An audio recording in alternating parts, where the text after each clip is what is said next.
नमस्कार, आपका स्वागत है। दोस्तों, भगवान श्री कृष्ण के अनुसार मनुष्य को अपने घर की ये चीजें भूल से भी दूसरों को कभी उधार में न दे अथवा भेंट में नहीं देनी चाहिए। इन चीजों के साथ ही घर से लक्ष्मी भी चली जाती है। दोस्तों, हमें बचपन से ही सिखाया जाता है कि दूसरों की मदद करने से, दूसरों को दान देने से मनुष्य को पुण्य मिलता है।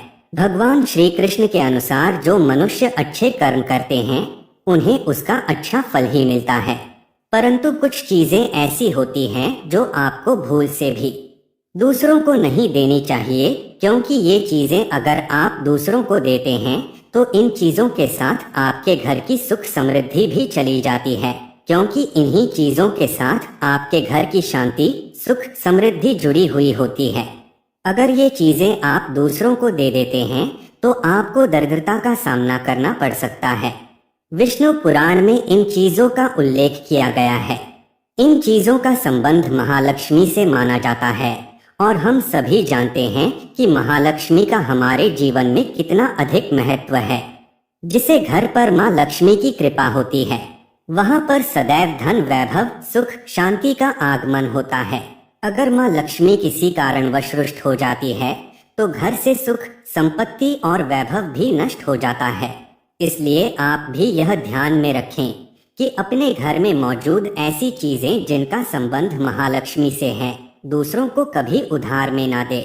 अगर आप भी चाहते हैं कि माता लक्ष्मी जी की कृपा आप पर सदा बनी रहे तो आप भी इस वीडियो को लाइक करें, दोस्तों के साथ शेयर करें, साथ ही हमारे चैनल को सब्सक्राइब करें ताकि वैसे आध्यात्मिक जानकारी वाले वीडियो देख सकें। तो आइए जान लेते हैं कौन सी है वो चीजें जो दूसरों को कभी देनी नहीं चाहिए। सबसे पहली चीज है पत्नी के गहने। दोस्तों, स्त्रियों के आभूषणों को माँ लक्ष्मी का प्रतीक माना जाता है। सुंदर आभूषणों से सुशोभित स्त्री महालक्ष्मी के प्रतिबिंब की तरह दिखाई देती है। इसलिए जब भी हम गहने खरीदते हैं तो सबसे पहले महालक्ष्मी के सामने रखकर उनकी पूजा करते हैं और उसके बाद ही उन्हें पहनते हैं। घर की स्त्रियों को घर की लक्ष्मी माना जाता है। उनके गले में आभूषणों का होना सुख समृद्धि को दर्शाता है। इसलिए अपने पत्नी के गहने कभी किसी को उधार में या दान में है या दूसरों को इस्तेमाल के लिए कभी देने नहीं चाहिए। खासकर सुहागिन महिलाएं अपना मंगलसूत्र, पायल और बिछिया कभी किसी अन्य महिला को इस्तेमाल के लिए ना दें। इससे घर की बरकत और भाग्य भी उन गहनों के साथ चला जाता है और माता लक्ष्मी अत्यंत रुष्ट हो जाती है। इसलिए अपने घर में सुख समृद्धि बनाए रखने के लिए इन गहनों को दूसरों को इस्तेमाल करने के लिए ना दे।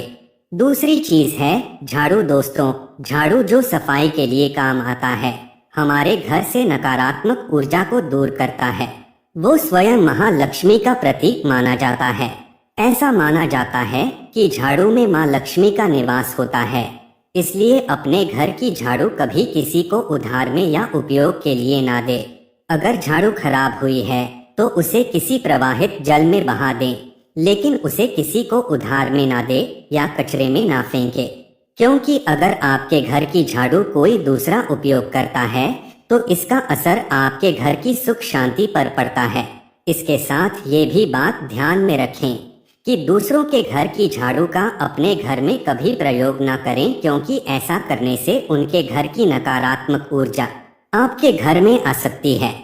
तीसरी चीज दोस्तों, सूरज डूबने के पश्चात दूध, दही, चावल, नारियल, आटा ऐसी सफेद चीजों का दान करना या दूसरों को उधार में देना अशुभ माना जाता है।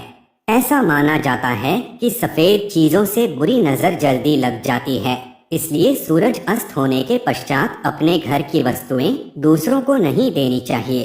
इन चीजों को दान करने से ही आपके घर की सकारात्मक ऊर्जा कम हो सकती है। अगर आप किसी को देना ही चाहते हैं तो उन्हें बाजार से खरीद कर दे सकते हैं, परंतु अपने रसोई घर से उठाकर भूल से भी दूसरों को ना दें। खासकर नमक तो भूल से भी नहीं देना चाहिए। चौथी बात दोस्तों, महालक्ष्मी धन की देवी है। माँ लक्ष्मी हमारे घर में सदा विराजमान रहे, ऐसा हमें सदा ही प्रयास करना चाहिए। जिस घर पर माँ लक्ष्मी की कृपा होती है वहाँ पर धन की वृद्धि अवश्य होती है। इसलिए अगर आपने अपने पत्नी के पास कोई धन रखा हुआ है तो वह पैसा किसी को उधार में नहीं देना चाहिए। अगर आप किसी को अपने पत्नी के पास रखा हुआ धन उधार में देते हैं तो आपके घर से लक्ष्मी चली जाती है और भविष्य में आपको पैसे की तंगी का सामना करना पड़ सकता है। खासकर त्योहार एकादशी के दिन अपने तिजोरी में रखा हुआ धन दूसरों को कभी ना दे। पांचवी बात दोस्तों, महालक्ष्मी वैभव प्रदान करने वाली, सौभाग्य देने वाली ममता की मूरत है, साथ ही वो अन्नपूर्णा भी है। इसलिए हम अन्न ग्रहण करने से पहले मां अन्नपूर्णा को धन्यवाद अवश्य करते हैं। रसोई घर की शुद्धता और संपन्नता उतनी ही आवश्यक है जितनी धन की पांचवी वस्तु है रसोई घर का चकला, बेलन और तवा। जी हाँ, आपने रसोई घर का चकला, बेलन और तवा दूसरों को कभी इस्तेमाल के लिए या उधार में नहीं देना चाहिए। ये चीजें दूसरों को देने से आपका भाग्य भी उन्हीं के साथ चला जाता है और माँ लक्ष्मी को ये अत्यंत अप्रिय है, इसलिए ऐसा कभी ना करे। अपने घर का चकला, बेलन या तवा दूसरों को उपयोग के लिए कभी ना दे, नहीं तो आपके घर में दुर्भाग्य का वास हो सकता है। तो दोस्तों, ये थी वो 5 चीजें हैं जो दूसरों को कभी उधार में नहीं देनी चाहिए। अगर वीडियो पसंद आया हो तो लाइक करें, दोस्तों के साथ शेयर करें, कमेंट में जय महालक्ष्मी अवश्य लिखें। धन्यवाद।